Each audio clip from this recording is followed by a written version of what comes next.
अब ऐसा कहर गिराना कि अब कोई दुनिया में ऐसा ऐसे हैवान के घर में बेटी ना दे। हर रोज एक बेटी मर रही है, इसका इंसाफ होना चाहिए, इसका इंसाफ होना चाहिए। क्या बेटी मर रही है, कब इसी खत्म होगा अल्लाह, कब खत्म होगा। एक माँ अपना बेटी को कभी कफन नहीं, कभी गड्ढा में नहीं ढका फांसी हो जो दुनिया में कभी नहीं बना होगा फांसी। ऐसा मौत हो कि रूह कांपे, जो ऐसा करता होगा उसका रूह कांपे अल्लाह, रूह कांपे, रूह कांपे अल्लाह, रूह कांपे।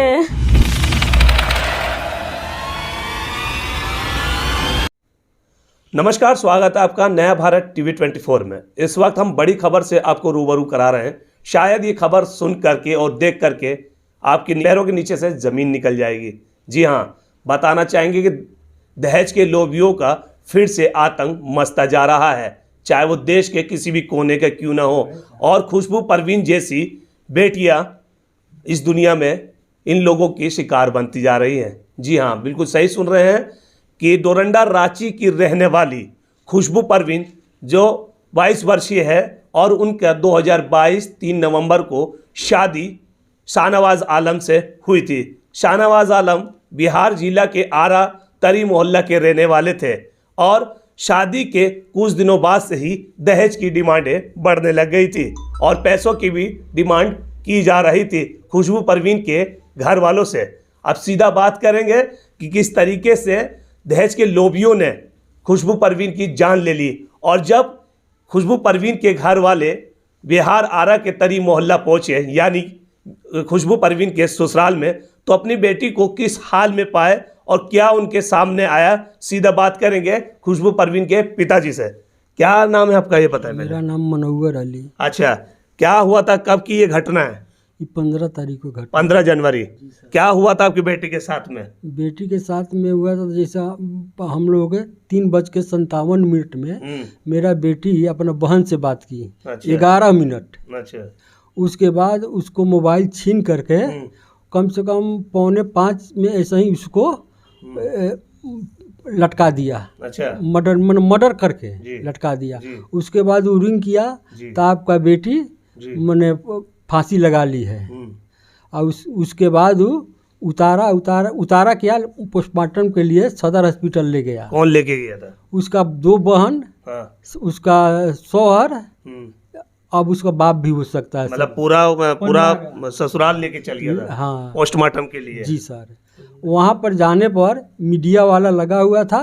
मीडिया वाला उसको पूछने लगा तो लेके भागा।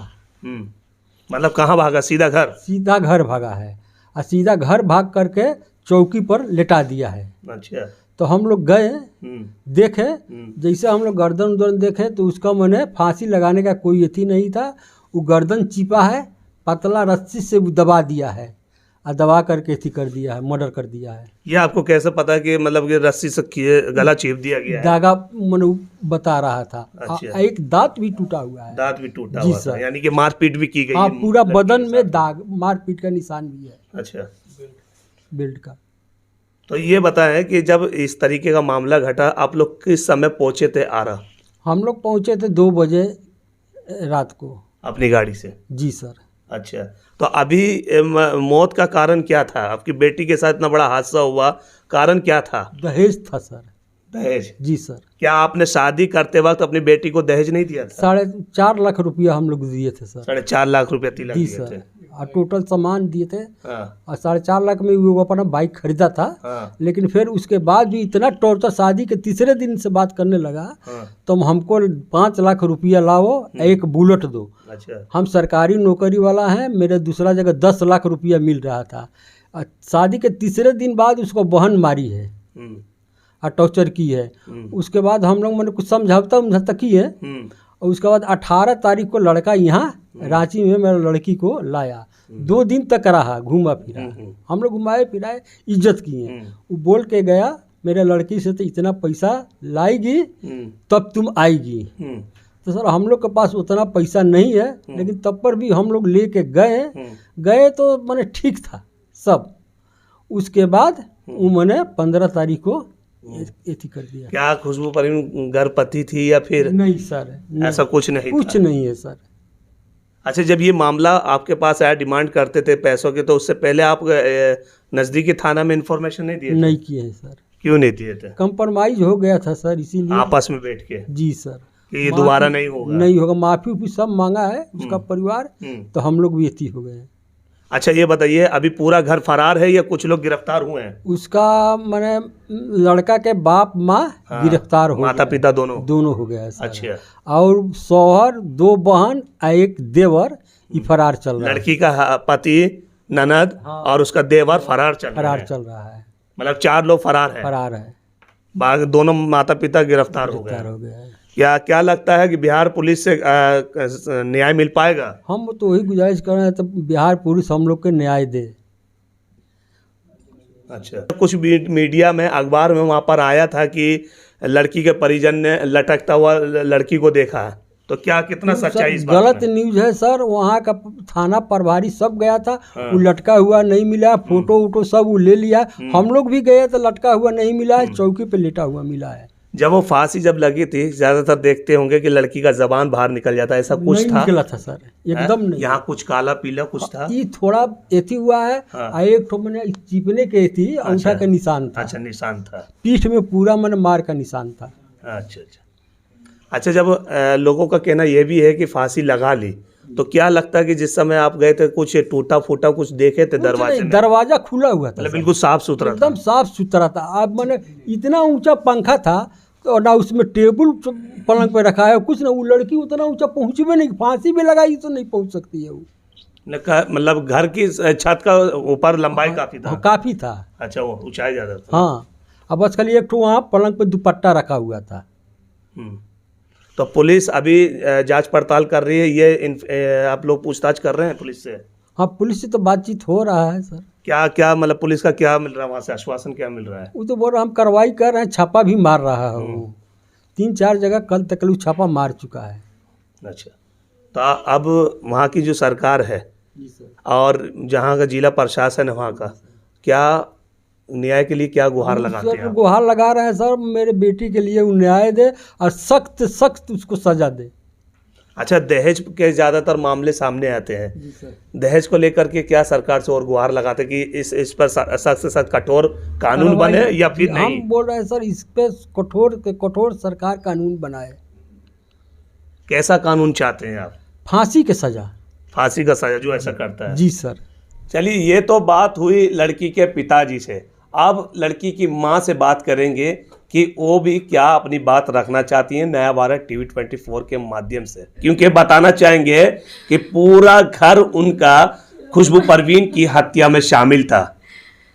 इसके साथ साथ लड़की के जो ससुर हैं, जो सास हैं, वो गिरफ्तार हो चुके हैं, उनको जेल भी भेज दिया गया है, मगर 4 लोग अभी भी फरार हैं। जो लड़की की ननद है, लड़की के खुद पति हैं और देवर हैं। लड़की की 2 ननद है, 1 देवर है और 1 खुद पति है।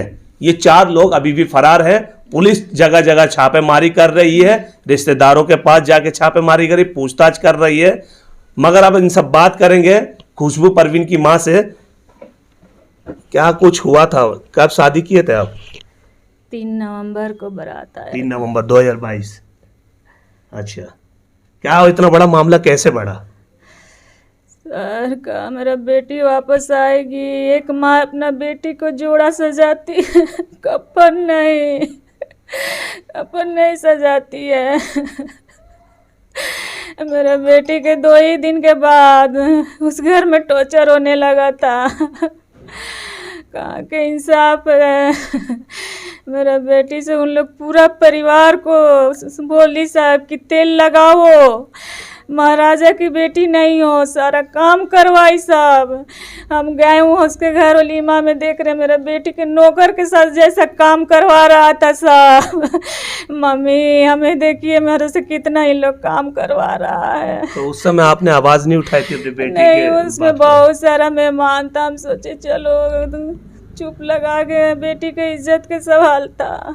जब बेटी की शादी की थी तो दान दहेज के साथ कुछ पैसा उस समय दिए थे शादी के दौरान? हाँ, दिए थे। कितना पैसा दिए थे? 4.5 लाख। उसके बावजूद भी फिर भी डिमांड की गई? भी वो मेरा बेटी के साथ टॉर्चर करता था, बोलता था एक बुलेट चाहिए, 5 लाख रुपया मांगो। अरे मेरे बेटी को बहुत बेरहमी से मारा है साहब, बहुत बेरहमी से, इतना बेरहमी से मारा है साहब। क्यों मेरे बेटी के बस हत्यारा को पकड़ लीजिए आप लोग। मौत के बदला में मेरे बेटी को मौत चाहिए। उस इंसान नहीं था, हैवान था, बोटी खाने वाला था, बोटी, भेड़िया था, जानवर था, जानवर। मेरे बेटी को नोच के खा गया, मुआ दिया, बहुत बेरहमी से पीठ पे मारा। जब हम गए तो देख रहे हैं कि एक हेती की तरह लाश को फेंक दिया था सब, और सब ऐसा लग रहा था कि जैसे कुछ नहीं हुआ उस घर में। मेरा बेटी को देख के मेरा कलेजा फट गया। रे कैसा इंसान था वो, कैसा इंसान था रे बाप, कि जरा सा उसका नाम, बस उसका 3 गो बेटी है, उसका भी वैसी होना चाहिए, उसका भी जैसे मेरे बेटी को उन लोग तड़पाया है, बस उन लोग को वैसी होना चाहिए। एक तो बेटी उसमें माँ बनने वाली है, ऐ मेरे खुदा, उसको ऐसा कहर गिराना कि अब कोई दुनिया में ऐसे हैवान के घर में बेटी ना दे। हर रोज एक बेटी मर रही है, इसका इंसाफ होना चाहिए, इसका इंसाफ होना चाहिए। क्या बेटी मर रही है, कब इसी खत्म होगा अल्लाह, कब खत्म होगा। एक माँ अपना बेटी को कभी कफन नहीं, कभी गड्ढा में नहीं ढकेल सकती है, कभी चाहे इसके लिए कुछ भी हो जाए, चाहे मैं कितना भीख काहे नहीं मांगती रहे, मगर एक माँ ऐसा कभी नहीं कर सकती, कभी नहीं कर सकती है कि माँ जबरदस्ती इस घर में ब्याह कर दिए। काहे ऐसा की, काहे वैसा की, नहीं, कहे भी नहीं करेगी, कभी नहीं है कि समझ सकते हैं कि किस तरीके से हाल इनका हो रहा है। और सब्र नाम का कोई चीज नहीं। आप देख सकते हैं कि लड़की के माता और पिता दोनों ही रो रहे हैं, और साथ में पूरा परिवार इस चीज से परेशान है कि लड़की का सारा डिमांड करने के बाद भी फिर भी मेरी बेटी को मौत के घाट उतार दिया। 5 लाख और एक बुलेट गाड़ी के चक्कर में ससुराल द्वारा मौत के घाट उतार दिया गया खुशबू परवीन को। और ये रो रो के दुहाई लगा रहे हैं कि जिसने मेरी बेटी के साथ ऐसा किया है, पूरा परिवार ने, उनको फांसी की सजा मिलना चाहिए। लड़का को तो वैसा फांसी हो जो दुनिया में कभी नहीं बना होगा फांसी। ऐसा मौत हो कि रूह कांपे, जो ऐसा करता होगा उसका रूह कांपे अल्लाह, रूह कांपे अल्लाह, रूह कांपे। कैसे जो जिला प्रशासन है, क्या लगता है कि इस काम में खरी उतर पाएगी? नहीं, आप लोग करिए। वहाँ कब अभी तक मेरा नहीं पकड़ाया है हैवान, काहे नहीं पकड़ाया? जो मेरा बेरहमी से मेरा बेटी को कब्र में सुलाया है, कब्र में सुलाया है फूल से बच्ची को, काहे नहीं पकड़ाया है, काहे नहीं पकड़ाया है? इस कचकट्टी ठंडा में अपना बेटी को ले गए उसका घर बसाने के लिए, उसका घर बसाने के लिए, कि मेरा बेटी को एक पैदल चल चल के एक माँ अपना बेटी को जोड़ा सजाई है, जोड़ा। ना मेरे पास गाड़ी, ना मेरे पास इतना सजात है, मगर फिर भी उसी में हम अपना बेटी को सब खुशियाँ ढूंढे, धीरे धीरे कर करके एक मेरा बेटा जो ना कुछ है, पैदल चल चल के बेटी को हम लोग सब किए सर। अभी तक तो आपने देखा कि खुशबू परवीन की माँ तड़प रही है, रो रही है, बिलख रही है अपनी बेटी के लिए, और कह रही है बार बार कि बच्ची को पाला था इतने से इतना बड़ी, कि उसका घर बसाया, मगर आज मेरी बेटी मेरे हाथों से चली गई और दुनिया से अलविदा कह गई। मगर बार बार रो रो के यही दुहाई लगा रही है, गुहार लगा रही है बिहार सरकार और जिला प्रशासन से बिहार के, कि जिन्होंने मेरी बेटी के साथ ऐसा किया है, मौत के घाट उतारा है, दहेज के चक्कर में, बुलेट के चक्कर में, पैसों के चक्कर में, उनको भी कड़ी से कड़ी सजा मिले। बल्कि इनका यह कहना है कि फांसी की सजा मिले, कोई ऐसा फंदा ना बना हो, ऐसा फंदा बने जो उसको चढ़ते हुए सूली में तो याद आए कि अगर मैंने किसी के साथ ऐसा किया है तो मेरी सजा भी अब ऐसी मिल रही है। अब देखना है कि पुलिस इस काम में कितना खरी उतर पाएगी। क्या 4 लोग जो अपराधी हैं, जो 4 लोग हैं जो मौत के घाट में उतारे हैं, जो 4 लोग अभी भी फरार हैं, क्या उनको पकड़ने में सक्षम रहेगी या फेल रहेगी? इससे जुड़ी जानकारी और भी हम लोग दिखाएंगे, थोड़ा सा इंतजार करें। तब तक के लिए लेंगे आपसे अलविदा। जय हिंद, जय भारत।